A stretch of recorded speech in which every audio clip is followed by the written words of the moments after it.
Selam arkadaşlar. Herkesi hoş gördük. Bugün yine yepyeni bir videoyla karşınızdayım. Hayranlıkla izlediğimiz Can Yaman ve Demet Özdemir çiftinden çok güzel fotolar hazırladım.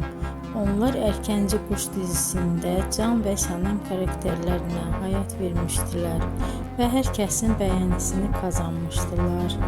Biz de sizler için onların özel fotolarını hazırladık. Bu muhteşem videoların gelmesini istiyorsanız bol bol yorum yazın. Kanala abone olun. Sona kadar izleyin.